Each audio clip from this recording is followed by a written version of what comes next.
ഒരു എക്സാമിന് പ്രിപ്പയർ ചെയ്യാൻ വേണ്ടി നമ്മൾ പ്ലാൻ ചെയ്യുമ്പോൾ ആദ്യം ചെയ്യേണ്ടത് ഒരു ടൈം ടേബിൾ സെറ്റിംഗ് ആണ്. എപ്പോഴും സിലബസിനനുസരിച്ച് ഒരു ടൈം ടേബിൾ സെറ്റിംഗ് ആവശ്യമാണ്. അപ്പോൾ അങ്ങനെ ഒരു പരിപാടി ചെയ്ത് കഴിഞ്ഞാൽ നമുക്കുണ്ടാകുന്ന ഗുണം എന്ന് പറഞ്ഞാൽ 1 പ്രിപ്പറേഷൻ സ്ട്രക്ചേർഡ് ആവും, 2 ഒരു ദിവസം പ്രൊഡക്റ്റീവ് ആണോ അല്ലയോ, ഒരു ദിവസം നമ്മൾ വേണ്ടത് ചെയ്തോ ഇല്ലയോ എന്ന് നമുക്ക് മനസ്സിലാവും. കാരണം ഇന്നിപ്പോൾ 8 ക്ലാസ്സുകൾ കൊണ്ട് 8 ദിവസം കൊണ്ട് ഹിസ്റ്ററി കംപ്ലീറ്റ് ചെയ്യണം എന്ന് വിചാരിച്ച ആൾക്ക് അത് ചെയ്യാതെ വന്നു കഴിഞ്ഞാൽ നമുക്കൊരു ഒരു ഒരു ടെൻഷനോ ഒരു പ്രഷറോ ഫീൽ ചെയ്യണം. എന്നാൽ മാത്രമേ നമുക്ക് ടൈം ബൗണ്ടായിട്ട് എന്ത് കംപ്ലീറ്റ് ചെയ്യാൻ പറ്റുള്ളൂ, പോർഷൻസ് കംപ്ലീറ്റ് ചെയ്യാൻ പറ്റുള്ളൂ. അപ്പോൾ ഞാനൊരു സാമ്പിൾ ടൈം ടേബിൾ ക്രിയേഷൻ നടത്തിയിട്ടുണ്ട്, നമുക്ക് ഒരുമിച്ച് ചെയ്യാം. അപ്പോൾ അതിൽ ഇപ്പോൾ Monday, Tuesday, Wednesday, Thursday, Friday ഈ വെള്ളി വരെ നമ്മൾ ഇങ്ങനൊരു ടൈം ടേബിൾ പോകണം. മുഴുവൻ സമയം പഠിക്കുന്ന ആളുടെ കാര്യമാണ് പറയുന്നത്, മുഴുവൻ സമയം പഠിക്കുന്നത്. അതല്ലാത്തവർക്ക്, ഈ ജോലി ചെയ്തുകൊണ്ട് പഠിക്കുന്നവർക്കൊക്കെ ആ പറയുന്ന പ്രൊഡക്റ്റീവ് അവേഴ്സ് പിന്നെ വീണ്ടും എക്സ്റ്റെൻഡ് ചെയ്യാം. രാത്രിയോ രാവിലെ പഠിക്കുന്നവരുണ്ടാവും, രാത്രി പഠിക്കുന്നവർ. ഇതൊരു നോർമൽ ടൈം ടേബിൾ എന്ന രീതിയിലാണ്. ഇപ്പോൾ രാവിലെ 6 മണിക്ക് എണീക്കുന്ന ഒരാൾ 8:30 വരെ ഇപ്പോൾ ഹിസ്റ്ററി പഠിക്കുകയാണെന്ന് വിചാരിച്ചോ. ഇപ്പോൾ ഹിസ്റ്ററി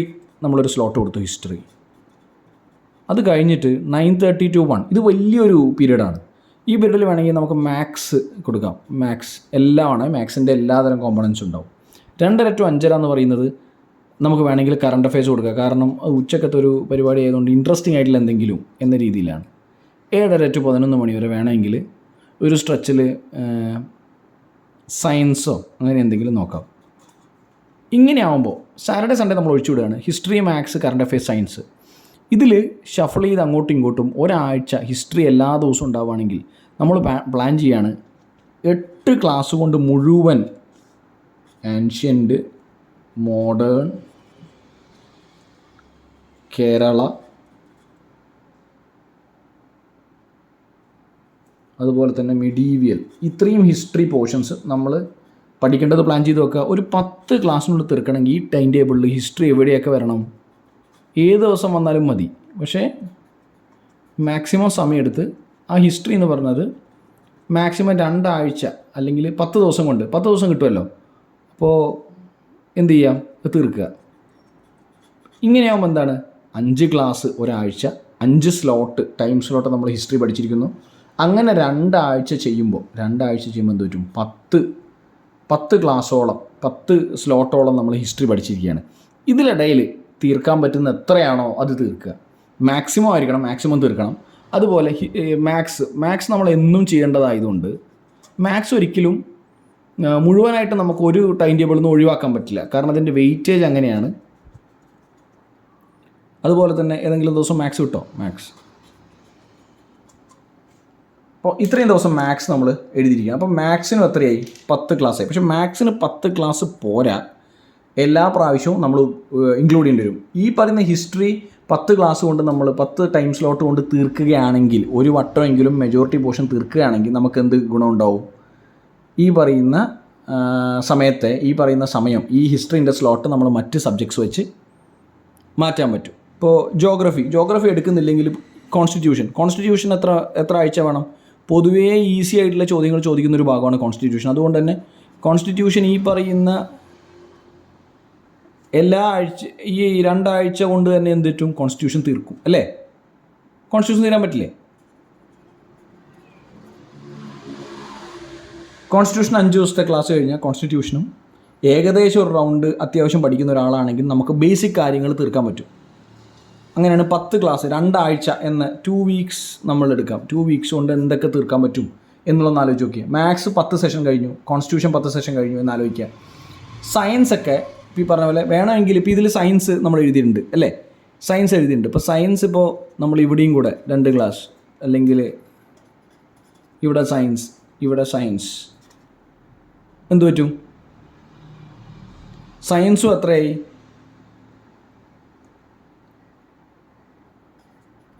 5 സ്ലോട്ട് സയൻസിനുമായി. അപ്പോൾ 2 ആഴ്ച പഠിച്ചു കഴിഞ്ഞാൽ 10 സെഷനോളം സയൻസ് കഴിഞ്ഞു എന്നാണ് അർത്ഥം.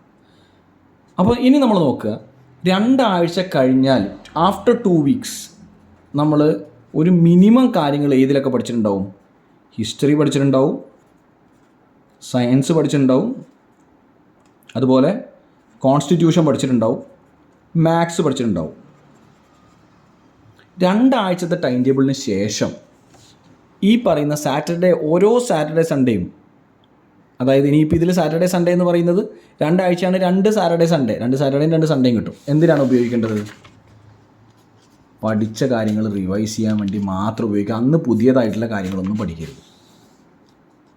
ഇതാണ് നമ്മുടെ പ്ലാൻ എന്ന് വിചാരിച്ചോ. അങ്ങനെയാണെങ്കിൽ 2 വീക്ക് കൊണ്ട് ഇത്രയും സബ്ജക്ട്സിൽ നമുക്കൊരു ചെറിയ കമാൻഡ് കിട്ടും. ഈ പറയുന്ന റിവിഷനൊക്കെ സാറ്റർഡേ സൺഡേ നടത്താം. 2 വീക്ക് കഴിഞ്ഞാൽ നമുക്ക് ബാക്കിയുള്ള സബ്ജക്ട്സ്, മാത്സ് ഒരു ചെറിയ ടോപ്പിക്കായിട്ട് എപ്പോഴും കയ്യിലുണ്ടാവണം. എല്ലാ ആഴ്ചയിലും എല്ലാ ദിവസവും ഒരു സെഷനോ അല്ലെങ്കിൽ 2 ദിവസം കൂടുമ്പോഴെങ്കിലും ഒരു ദിവസം മാത്സ് പഠിക്കണം.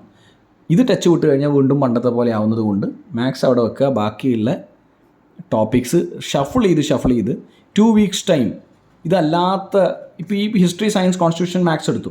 മാത്സ് ഒഴിവാക്കിക്കൊണ്ട് ബാക്കി 3 സബ്ജക്ട്സ് മലയാളം എടുത്തു, അതുപോലെ തന്നെ കറണ്ട് അഫയേഴ്സ് എടുത്തു, എക്കണോമിക്സ് എടുത്തു. അപ്പോൾ 1 മാസം കൊണ്ട് നമ്മൾ 8 സബ്ജക്ട്സിൽ ഏകദേശം ഒരു ധാരണ. എപ്പോഴും മുഴുവൻ പഠിച്ചിട്ട് ഒരു എക്സാമിലേക്ക് ഒരിക്കലും പോകാൻ പറ്റില്ല. അപ്പോൾ 8 സബ്ജക്റ്റ് തീർത്തു എന്ന് വിചാരിച്ചു. അടുത്ത 2 ആഴ്ച എടുക്കുമ്പോൾ ഇംഗ്ലീഷ് എടുക്കുക, 3 സബ്ജക്ട്സ് എടുക്കുക, ജോഗ്രഫി എടുക്കുക, അതുപോലെ തന്നെ 1 മാസം കഴിയുമ്പോൾ ക്വസ്റ്റ്യൻ പേപ്പറും മോക്ക് ടെസ്റ്റുകളൊക്കെ ചെയ്യാൻ തുടങ്ങും. അങ്ങനെയാകുമ്പോൾ എന്ത് പറ്റും? നമുക്ക് ആദ്യത്തെ 4 എടുത്തു, മാത്സ് രണ്ടാമത്തെ 2 ആഴ്ചയിലുള്ളത് കൊണ്ട് മാത്സ് ഒഴികെ ബാക്കി 3 സബ്ജക്റ്റ് എടുത്തു, വീണ്ടും 3 സബ്ജക്റ്റ് എടുത്തു. അങ്ങനെയാകുമ്പോൾ ഓൾമോസ്റ്റ് 1.5 മാസത്തെ ടൈം ടേബിൾ സെറ്റ് ചെയ്യുമ്പോൾ ബേസിക് എലമെൻറ്റ്സ് എല്ലാ ടോപ്പിക്സൊന്നും നമുക്ക് കവർ ചെയ്യാൻ പറ്റും ഇങ്ങനൊരു ടൈം ടേബിളിൽ.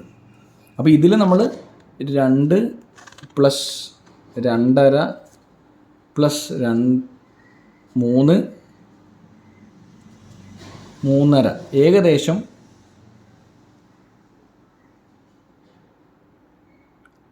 6.5 11 മണിക്കൂറാണ്. ഒരു 10 to 11 മണിക്കൂർ പഠിക്കുന്ന ഒരാളാണെങ്കിൽ ഒരുപാട് സമയം വേണോ ഇത് കംപ്ലീറ്റ് ചെയ്യാൻ? 2 മാസം കൊണ്ട് നമുക്ക് കുറേ പോർഷൻസ് കംപ്ലീറ്റ് ചെയ്യാൻ പറ്റും എന്നാണ് ഞാൻ വിശ്വസിക്കുന്നത്. അപ്പോൾ ഈ ബേസിൽ നിന്നുകൊണ്ട് പിന്നെ ക്വസ്റ്റ്യൻ പേപ്പറും മോക്ക് ടെസ്റ്റും ചെയ്ത് കഴിഞ്ഞാൽ ഒരു അവയർനെസ് വരും. അല്ലെങ്കിൽ എന്ത് പറ്റും? നമ്മളൊരു ടോപ്പിക് എടുക്കും, ആ ടോപ്പിക്ക് തീർക്കാൻ നോക്കും, നമുക്ക് മടുപ്പ് വരും, അത് കഴിഞ്ഞ് അത് മാറ്റി വെക്കും. അപ്പോൾ ഒന്നിനൊരു കംപ്ലീഷൻ ഉണ്ടാവില്ല. നമുക്ക് തന്നെ മനസ്സിലായാൽ മതി ഒരു 70% പോർഷൻ നമ്മൾ എല്ലാത്തിനും കംപ്ലീറ്റ് ചെയ്തിട്ടുണ്ട് എന്ന് മനസ്സിലാക്കി കഴിഞ്ഞാൽ ക്വസ്റ്റ്യൻ പേപ്പർ ചെയ്യാനുള്ള കോൺഫിഡൻസ് നമുക്ക് വരും. ഇങ്ങനെ ഒരു ടൈം ടേബിൾ സെറ്റിങ്ങിൽ നമുക്ക് മനസ്സിലാവും കുറച്ച് പോർഷൻസ് തീർന്ന് തന്നെ പോകും. അപ്പോൾ നമുക്കൊരു ക്ഷമയുണ്ടാവും, മടുപ്പുണ്ടാവില്ല, കാരണം ഷഫിൾ ചെയ്തുകൊണ്ടിരിക്കുകയാണ് സബ്ജക്ട്സ്. ഇത്രയാണ് നിങ്ങളോടൊന്ന് പറയണമെന്നുണ്ടായിരുന്നത്. ഇങ്ങനെ ഒരു ടൈം ടേബിൾ ഫോളോ ചെയ്യാൻ പറ്റുമെങ്കിൽ ഇത് വളരെ പെട്ടെന്ന് റിസൾട്ട്സ് ഉണ്ടാക്കുന്ന ഒരു സ്ട്രക്ചേർഡ് ആയിട്ടുള്ള പരിപാടിയാണെന്ന് എനിക്ക് തോന്നുന്നു. നിങ്ങളുടെ അഭിപ്രായം ചിലപ്പോൾ വ്യത്യാസം ഉണ്ടാവും, മറ്റു രീതിയിൽ പഠിക്കുന്നവരുണ്ടാവും. ഒരു സജഷൻ മാത്രമാണ് പറഞ്ഞത്. എപ്പോഴും നോക്കേണ്ടത് റിവിഷനാണ്. റിവിഷൻ ഈ പറഞ്ഞ പഠിത്തവും ടൈം ടേബിളൊക്കെ സെറ്റ് ചെയ്ത് നമ്മൾ റിവൈസ് ചെയ്തില്ലെങ്കിൽ ഇത് ആദ്യത്തെ ദിവസം പഠിക്കുന്ന പോലെ പിന്നെ പിറ്റത്തെ പ്രാവശ്യവും ടെക്സ്റ്റ് ബുക്കുകൾ വായിക്കുമ്പോൾ ഉണ്ടാവും. അപ്പോൾ ശരി, ബൈ, ടേക്ക് കെയർ.